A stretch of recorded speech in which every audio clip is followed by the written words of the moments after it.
Welcome, everyone, to our series, Why Christians Should Keep the Law. Here we are in episode 54. In our last video, we brought to the table the greatest controversy that would ever hit the church in the first century, one that was so great and so intense that it would actually reverberate throughout the generations, even could be felt to this very day, because of the ungodly work of Satan, because of Satan utilizing this controversy to his advantage. Well, we're going to continue in the passage in Acts 15, and we only got to verse 1, so let's circle back to verse 1, and we'll move from there. In verse 1, we read, "And certain men came down from Judea and taught the brethren, unless you are circumcised according to the custom of Moses or the law of Moses, you cannot be saved." And so here's the charge of these Messianic Jews. These are Jewish believers in Jesus. They're coming to the Gentiles in Antioch and telling them, you can't be saved unless you follow the prescription as it is in the law. In the law of Moses, it is very clear, and we looked at that. And so this is the very basis by which these men are coming with this message. Now, how do the apostles respond to this message? Well, in verse 2, we read, "Therefore, when Paul and Barnabas had no small dissension and dispute with them." This is how the apostles respond to these men coming down from Judea, coming to Antioch and telling Gentiles, you can't be saved unless you're circumcised. Paul and Barnabas, in essence, they go to war against this teaching. Notice the verbiage that Luke's using here. He says, no small dissension, meaning this thing went volcanic. This was a volcanic dispute. This was intense as intense gets. And the way Luke describes this, I got to be honest, it's almost like he has softened the whole experience. He's almost utilizing euphemistic terminology. No small dissension.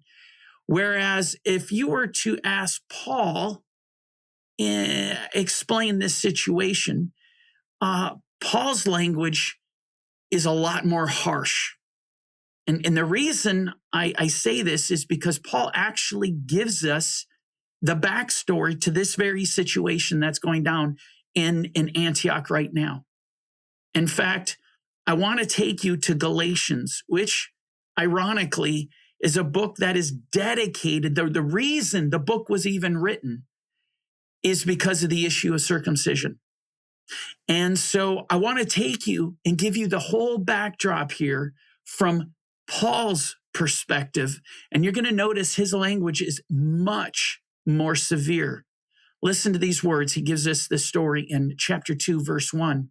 "Then after 14 years, I went up again to Jerusalem with Barnabas, and I also took Titus with me." Now, what you're going to see in Acts is this issue is going to be taken to Jerusalem. So this is literally what Paul is expressing. "And I went up by revelation and communicated to them the gospel which I preach among the Gentiles, but privately to those who are of reputation, lest by any means I might run or had run in vain. Yet not even Titus," now let's be clear, Titus is a Gentile, "who was with me, being a Greek, was compelled to be circumcised." And so we're given some information here in regard to everything that's going down in Antioch.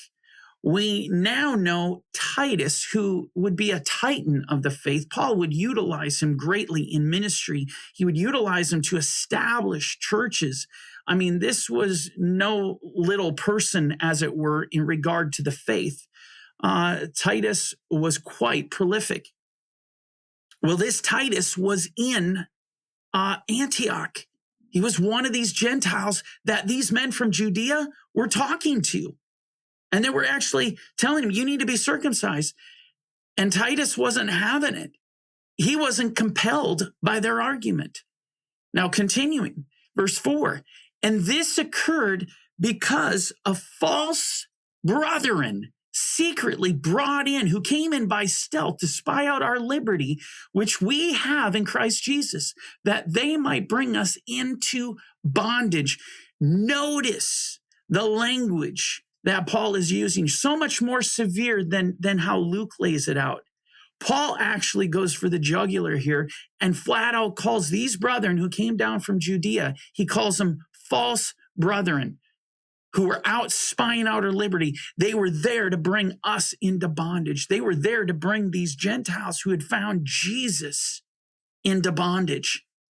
And then Paul goes on and he says in verse 5, to whom we did not yield submission for even an hour, that the truth of the gospel might continue with you, as in you uncircumcised, you Gentiles.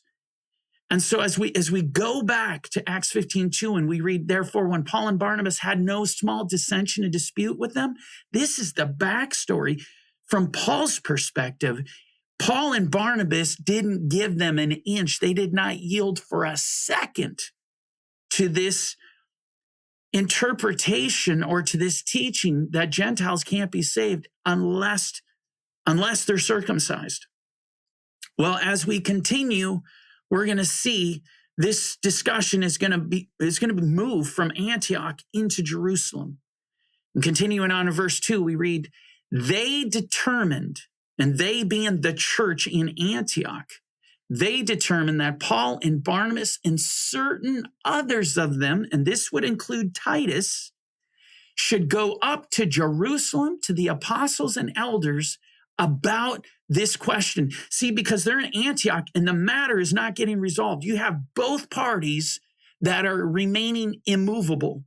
On one side, you have these men from Judea who are coming on the basis of the Torah itself. This is what's recorded in the law. They have to be circumcised or they're going to be cut off. And then on this other side, you have Paul and Barnabas not moving, saying, no, they don't. The Gentiles are not required to be circumcised. And so here's what's interesting. The Torah, the law of Moses, actually stipulates that if you're in a matter that cannot be resolved, you are called to go up to the Sanhedrin in Jerusalem, to the leaders there, the judges of the day. Now, as a side note, Jesus, because of his work and because of the gospel, changed the authority which was given to the chief priests and to the scribes and the Pharisees who were sitting as judges in the first century, in the time of Jesus himself. When he was brought on trial, he was brought in essence before the Sanhedrin.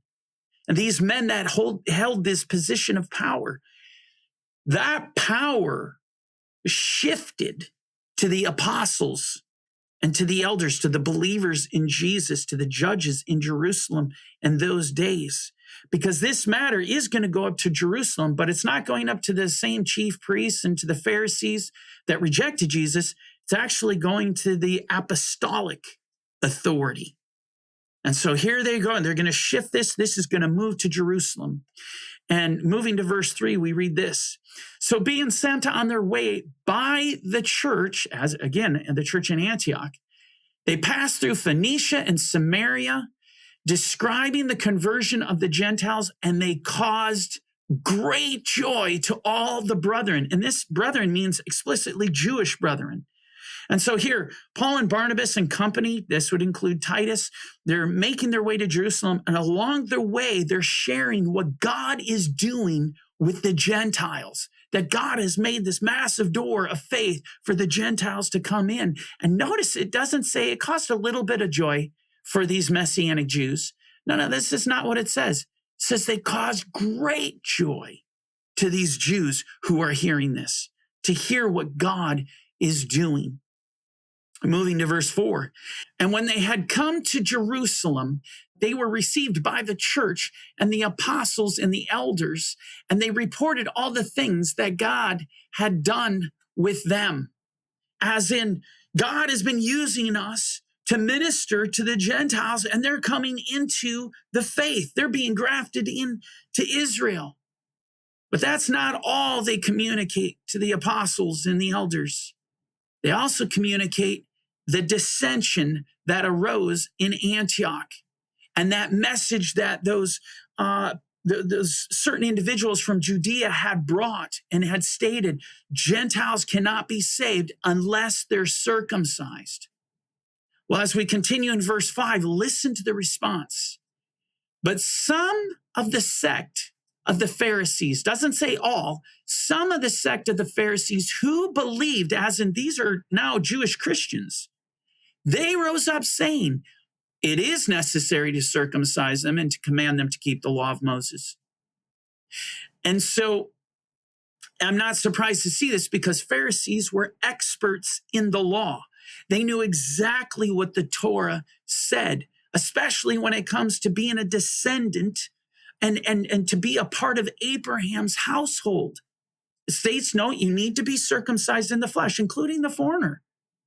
And so these Jewish, Messianic Jews who are of the Pharisaical background, some of them rose up and said, yeah, that's exactly what needs to happen. What these men that came down from Judea and had stated to you, this is what the law says.